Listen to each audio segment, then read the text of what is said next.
It's Thursday, the 1st of July, and this is KTN News Night. Now, the future of the East African region depends on the 5 states joined as one community working together to lower the fences between them. Now, the need for cooperation and the benefit go beyond regional trade and investment to matters of national security and international policy. Let's hope the steps we are taking show a shared resolve to grow our nations together. Yes. Indeed, this is Kenya's independent and authoritative news channel. Good evening. Welcome to News Night. I'm Anne Kiguta.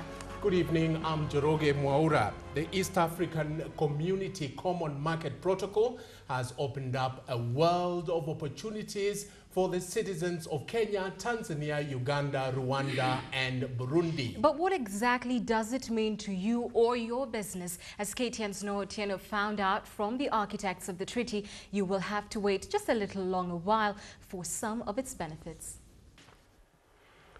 The East African region is abuzz with excitement at the beginning of the Common Market Protocol. Many of the over 120 million citizens of the region's 5 states are now keen to see how it will affect their lives in terms of access to jobs, trade and business opportunities, education or cross-border travel. Kenya's East African community officials say the next 5 years will fundamentally change the region's way of life. The common market integrates the factors of production market. These are factors as land, labor, capital, and of course, entrepreneurship. The idea of opening up the 5 countries for free movement has piqued many people's interest, with the hope that the otherwise tightly controlled cross-border travel might get a lot easier. The protocol, however, does not do away with the need for passports just yet. For you to move, for instance, movement of workers, you must have a passport. You cannot just walk there, because otherwise, how will we know somebody from Angola or somebody from DRC Congo who are not members of EAC? Because the freedom of movement of goods was attained since last December. What we are supposed to see from today at the border posts is that we should be able to facilitate travel more freely. Many professionals will now find it easier to seek employment and contracts across the 5 countries. However, 3 out of the 5 East African community countries will still demand that one pays for work permits. If you go to Rwanda now, you will fill work permit forms and you'll get your work permit maybe in an hour's time. So it is not a barrier. But now the other countries, we were still maintaining the issue of payment of the work permit fee. The business community, especially in Kenya, is upbeat about the Common Market Protocol. Both of us are going to benefit. The providers of services are going to benefit, and the consumers are going to benefit. We are going to benefit because we have a huge market of 120 plus million people. The Common Market Protocol will lead to a lot of legal reform in each of the 5 countries to conform to the principles agreed upon. How that turns out will determine whether the region moves closer to being one market. Noah Otieno, KTN News Night. Let's stay with the East African Common Market. Regional integration is hoped to increase East Africa's ability to attract investment, grow economies, and reduce poverty.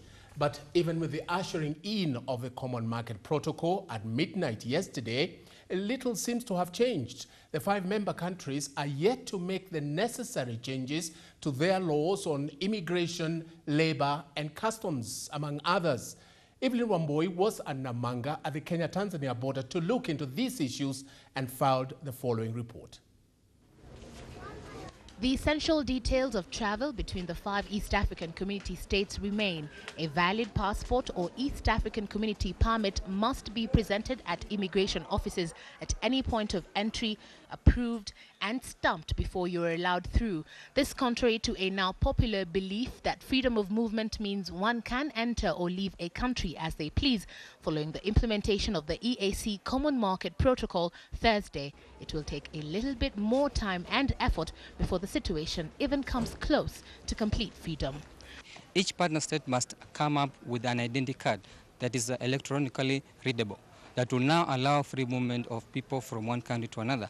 Unless that happens, at the moment it will still be very difficult for a Kenyan to move to Tanzania, and it will also be very difficult for a Tanzanian to move to Uganda, because Tanzania and Uganda, you notice, do not have identity cards. The same applies to Burundi. It will take between 2 and 3 years before the harmonization of the traveling documents takes effect. And until then, this is what will continue. You will have to be able to identify yourself before moving from either country. And this is not the only thing that remains unchanged here at the border with Tanzania. The attitude in Tanzania is still that of skepticism and fear of domination. Take Gertrude Julius, for example, a vegetable vendor who is already bracing herself for the worst. Hapo watakuja wenzetu ambao wako educated, watakuja kwanza watachukua hizi nyumba watanunua wafanye biashara zao kubwa. Unasikia? Hata sisi tunapanga hivi kama sio tunakuja kuwa house girl na. This is what Tanzanians continue to fear, an infiltration of Kenyans and Kenyan products that is already the case here, raising the stakes in competition in an economy they believe can only allow for one beneficiary. Hilo liko wazi. Ni kweli watafaidika kwa sababu ndo tunapouza, ndio. Kwa sababu toka asubuhi hapa asubuhi lazima nitauza vitu vingi tu vya Kenya. Uchumi ya Kenya imenawiri kidogo kuliko zingine, kwa hivyo nchi zingine watakimbia pale Kenya kuja kufaidika na uchumi ulio nawiri. Mimi nimesikia tu kwenye taarifa ya habari na kwenye ITV tu ndo nimesikia tu, na kwenye taarifa za habari kwenye maredio. Hii soko mimi sijaielewa. Niseme ile ukweli. Sijui inakuwa kuaje. Kwa sababu hata wakituondoa kama vile walivyodai kwamba wanatuondoa hapa, wanatuondoa si watatupeleka wapi? Hatujui tutaenda wapi. The implementation of this protocol has just begun, and as is evident, part of the requirements needed in its eventual actualization in 2012 includes getting the citizenry in each of the 5 member states to understand the changes and ensure the benefits are enjoyed across all borders. Evelyn Wambui, KTN, Namanga. President Kibaki yesterday took a significant step aimed at jump-starting the East African Common Market. President Kibaki announced people from the 5 member states can now find work in Kenya without having to pay for work permits. It remains to be seen if all other states will follow suit. The EAC was first set up in 1967 but collapsed a decade later because of political and economic disagreements between original member states, Kenya, Uganda and Tanzania. Are those differences finally buried, or could they come back to haunt the new vision? Bonnie Odenga reports.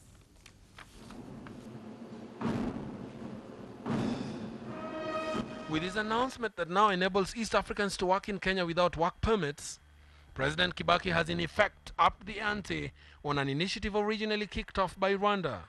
The new East African Community entrant has showed enthusiasm by entering into a bilateral agreement with Kenya that allows Kenyans to work in Rwanda without work permits.